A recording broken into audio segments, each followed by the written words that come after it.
been joined here today by Mr. Jimmy Perry, ladies and gentlemen, and we couldn't be happier. Jimmy, thanks for coming in. Oh, my pleasure. Thank you very much. Wonderful to see you. Let's start with, because I was delighted you came in today, but you're knocking on now, Jimmy, aren't you? How old are you now? I'm 78. Wow. But I still work out of the gym 3 days a week. I was just going to say, you look fantastic. And I admire when you came in, fantastic head of hair. Yes. Look at the hair. But that's genes. Is it? But I've been weight training for 40-odd years. Well, look at the chest on the man. Well, I know. It's like I thought it was Bob Mitchum coming in. It's like a walking door. I tell you something, Jonathan. You can't help getting old, but you can help being old. Yeah. It's all young people today and all that crap they always wear. The older people were always 100 years ago. Look at all these young people. Yeah. And the sad thing is, if you're like me and you end up at my age, so successful, you can't cope with all the work. It's marvellous. But a lot of people, when they get to my age, they're not. Yeah. They've had a rotten life. They've probably had a partner they didn't like very much. Everything's turned out badly for them. All they can do is grumble. And I do appreciate that. Yeah. But I'm one of the lucky ones. Well, good luck to you. That's right. But, you could change your life. You're never too old, of course. Of course you're not. But the thing is, if you're not well, we talk blithely. Yeah. But I'm a cancer survivor. I had cancer 11 years ago. Wow. Audrey Hepburn, lovely, both had the same thing, bowel cancer. Can I talk about this? Well, I think you've already done so. Well, that's it. But she died and I didn't. I had an operation. They cut it out and joined it together, and fine. And it was an amazing recovery. And then poor Audrey Hepburn, that beautiful woman, she died. Yep. So who points the finger, Jonathan? Who says, right, it's your turn?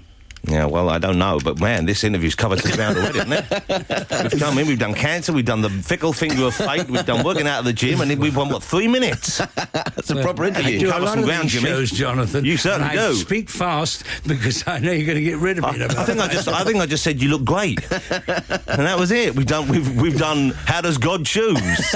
I should be silent. Yes. No, don't at all. Hey, and you're real dapper Dan as well, Jimmy, aren't you? Oh yes. You've always loved the clothes and the. Oh, I love the gear. Because you were born in, the 23, 24, is that right? 1923 I was born. Right. And so you've seen some fashions over the years, I would imagine. Oh, my God, yes. When people used to really dress, you didn't go anywhere. I mean, I just passed Claridge's now in a car.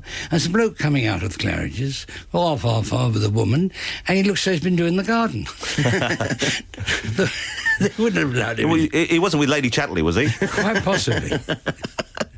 But so presumably, were you a teddy boy? Were you a rocker in the 50s? Were you a mod in the 60s? Did you follow free and the sort of like free love movement in the 70s? Did you get into punk in the late 70s? No, I didn't do any of that. Oh. I was an actor. I started my career as a singer, as you know. Yeah. And I was in a lot of musicals in London, in the West End, and I worked with the great John Hanson. We used to tour together and things like The Desert Song and The Stupid Ponce, Student Prince. I always used to play his friend, you know. And I did everything. And I worked, that's what I did. And as an actor in those days, you always had to be well-dressed. If you went for an audition for a show and you turned up looking anything but spot on, you didn't get the job. Yeah. But I'm not suggesting you want to go back to... I don't talk about the good old days, Jonathan, because there weren't any. There never were any good old days. They were pretty awful. The theatrical profession was full of snobbery, especially the BBC when I first worked here. We're going back a few years. Well, it still is. I'm only here because they've got a quota to fill. Well, I know, but it's very good.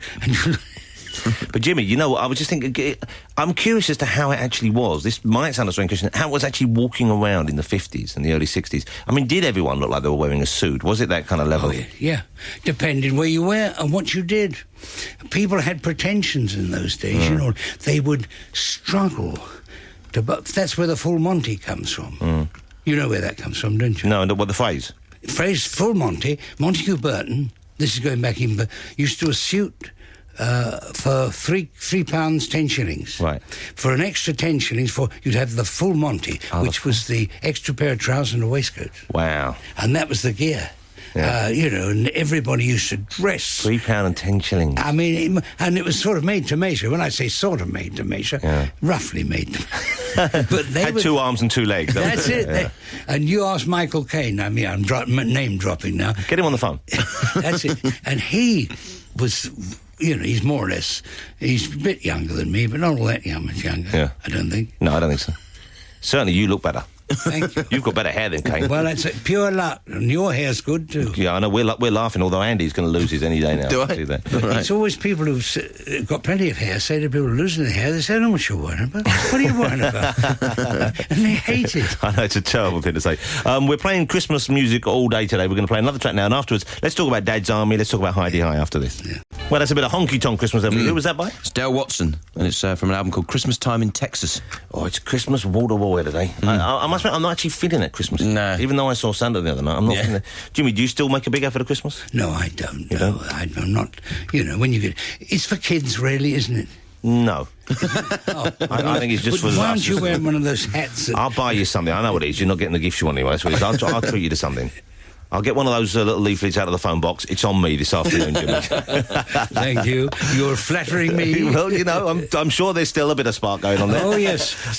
Jimmy, I'm so looking forward to Christmas TV this year, mainly for the Dad's Armies episode. On the 28th of December, they're going to show... Are they showing both of them on the 28th? What we're doing, we're having a Dad's Army evening on BBC Two.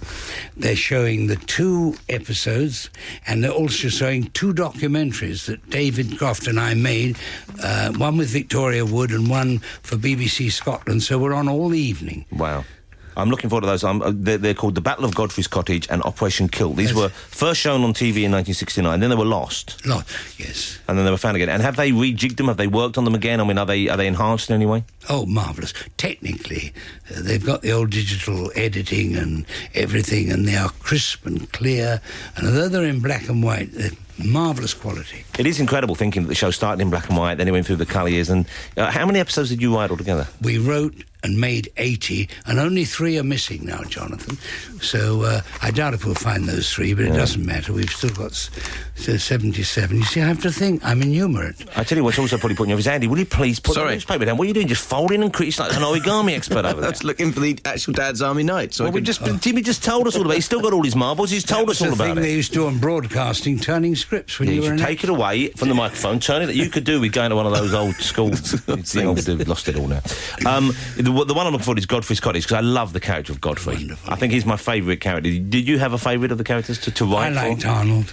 He was a brilliantly clever man. Of course, he wrote one of the most successful plays. Next to Charlie's Aunt, there are 2 great successful plays that weathered the year. Ghost Train and Charlie's Aunt. And dear Arnold told me he sold the amateur rights to the Ghost Train when he was hard up in the 60s. And, of course, anywhere in the world, the Kuala Lumpur players, all repertory companies in Australia, Timbuktu, are still doing the Ghost Train. It's played by amateur companies all over the world. And who was in the movie there? Was it Arthur Askey in the movie there? They made about 4 versions. Right. Arthur Askey. I think Jack Benny made an American version. Yeah, I think he did. I mean, they all had a go at it. Yeah. And it's a great little play, and it really works. Was there more of a tradition, you think, of actors turning their hands to writing back then than there is now? I mean, I suppose it still goes on, but because you started in that line of work and then you basically made your name and made your money, I guess, as a writer. Yes, well, I worked for the great Joan Littlewood at Theatre Workshop. Oh, right, I was in her company for 2 years, and she made me think. She said only actors should write for actors, John, which I don't totally agree with, but I basically started writing because I used to play small parts in sitcoms like Hugh and I. Can you go back that far? Hugh and I, yeah, I only dimly recall it. And other more recent ones. And David Croft was the producer and director. Right. And I thought, I'm fed up with playing these small parts. What I'll do is I'll write a situation comedy with a good part for myself in it. So I sat down and I wrote a pilot script called The Fighting Tigers.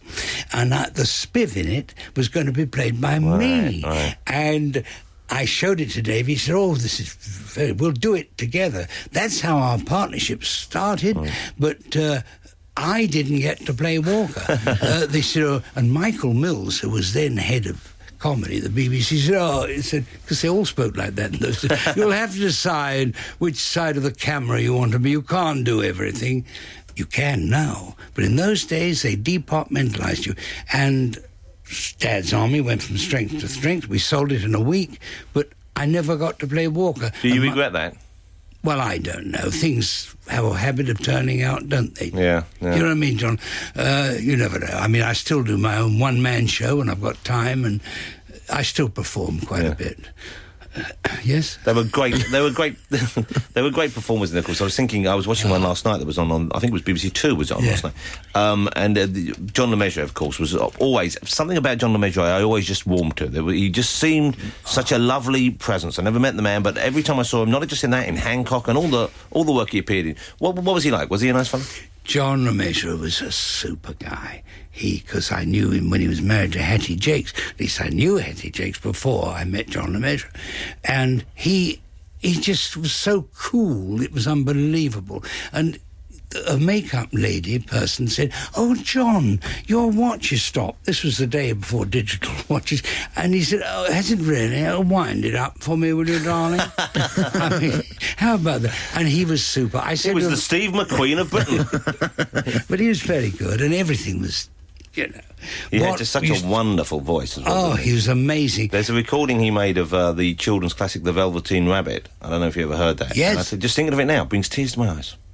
Oh, he was super. And he and Arthur got on well together. And that sort of rumour that grew up, that we changed the parts around Jonathan, is nothing to do with this. Totally untrue. What happened? Arthur was cast first as the captain and the bank manager. And then we hadn't cast the sergeant. One day, Michael Mills again said, he said, "I've cast the sergeant. It's going to be John Le Mesurier." Now, I'm the only one that had anything to do with casting Arthur Lowe. I take credit for that, but all the rest was done by David Croft and Michael Mills. But incredible chemistry between them. And as I said, I was watching it last night, and just seeing, there was one scene in the episode last night where Arthur Lowe is basically he's bundling around in the middle of all the other guys, and John Le Mesurier's gone around the back of the van to find him. Yeah, it's a fantastic episode, and just you're playing to the size of the man there. He's small, you can't see him in the crowd. He bustles out very self-importantly. Did you find yourself writing to their kind of physical type as well? Very much so, yes. After a while, Arthur Lowe became Captain Mannering, and Captain Mannering was Arthur Lowe. I mean, how could you go wrong, Jonathan, with John Laurie, a legend? When you remember him in Hitchcock's 39 Steps, that classic movie made in 1937, he's never changed. Right. He said to me, "James, I've played with some of the great actors," he said, "the old Vic, with Olivier Gielgud, and I have to wait to the age of 74 to become famous playing in this crap." And he was marvellous. How could you go wrong? It wasn't very difficult. Yeah, but it's wonderful. Do we have time for another record? No, we've got to go to the news. What, right now, or do we take? We've got to go right to the news. Jimmy, can you stick around a little bit longer? I'd love to stick around. Splendid. 88 to 91 FM, this is Radio 2 from the BBC. We're talking to Jimmy Perry, one half of the creative team behind so many fine television comedies. It Ain't Our Fault, Mom, Heidi High, of course, Dad's Army, You Rung My Lad. Oh yes. Let's talk about let's talk a bit more about Dad's Army, and then let's talk about Ain't Our Fault, Mom, because I'm in it. Ain't Our Fault, Mom. I'm in a few episodes. Are you really? Yeah, I like to think I helped make that series what it was. But why is that not being repeated? Because I loved that show when I was watching it. Well, I think it's the funniest show that David and Croft and I have done. Maybe it's not of the same quality as Dad's Army or whatever, but don't forget, I was out in India running that concert party, and it's all based on truth, and it's funny, but now it is. I don't think it's so bad and considered politically incorrect. And Dr. Siddiqui, the Muslim leader, used to write these letters, but they didn't understand, and to be accused of racism, I find very, very annoying. It was just to show why people don't understand why we have Asians in this country. We have Asians living in the UK because for 220 years we ran India. Yeah. And, I'm not quite sure what point you're making. You're saying that the show itself was being accused of racist? Yes, the show was being... Because we had funny Indians in it. Well, why not have funny Indians? Because the idiots, the officers and all, were just as fun. Yeah. We were accused of racism because we had funny Indians. And then again, the sergeant major used to call them a load of puffs. What are you? We're a load of puffs. I can't hear you again. We're a load of puffs when he was drilling the concert party. Well, I imagine even you could make an argument just saying that's how people did speak to each other as well. Out there and back then, that's actually what the language that was used, isn't it? You're perceptive. You first person has said that. We're talking about that. I'm serious. History. You've got to equate things with how they were at that time. Not say, oh, well, we can't say this, we can't. People did. People used some very nasty words, and they were racist. They didn't have any responsibility towards people who were of a different origin or a different colour. They just said what they thought. But more often than not, if I remember correctly, in Iron for Mum, the Indian characters came out on top. It was always. So they always came out on top. Always so did. Curious. And dear Michael Bates, who was amazing. But all of them, I love that show because it was such fun to do. Lovely boy. Oh, that was Windsor. Amazing man. Because we originally wrote that part in Cockney. And Windsor came, we tried everybody. Week after week, he came, and I said, just a minute, Windsor, you're Welsh.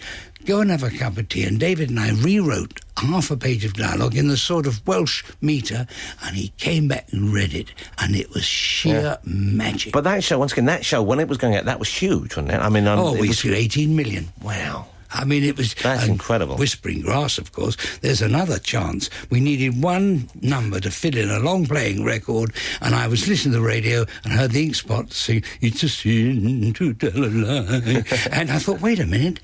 And Wally Ridley was doing the record. Hold on a second. Wally Ridley. What a name. Wally, you don't hear names like that anymore so much, Jimmy. No, but what great with the Beatles. Wally Ridley's fantastic. And we're still alive. And we wanted one extra track.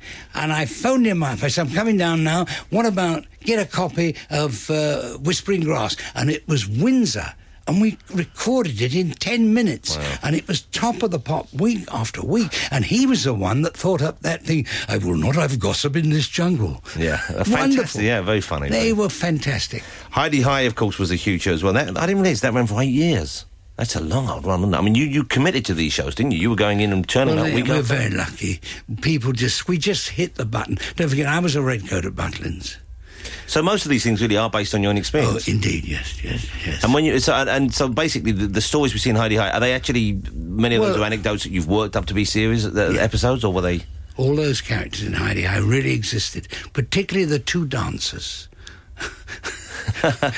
Rather big, elegant dancers. Excuse my language on Saturday morning. But you know that time. And Barry, and they were amazing.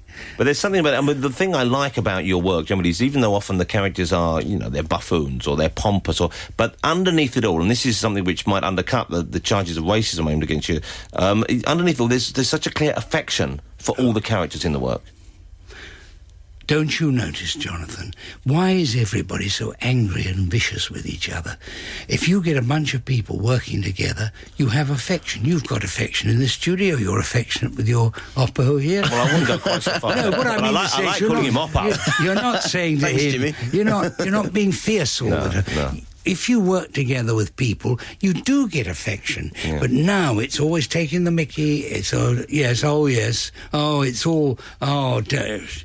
that what I call, syndrome. A bit sarcastic. And, I don't like that. People aren't really like that. They like each other. Yeah. I like people, don't you? That's a nice worldview. That is a lovely worldview. And you know what? Perfect for this seasonal time of year. Yes. Jimmy, it's been so lovely speaking with you. Dad's Army is on the 28th of December. There's 2 episodes and 2 documentaries. We look forward to that very much indeed.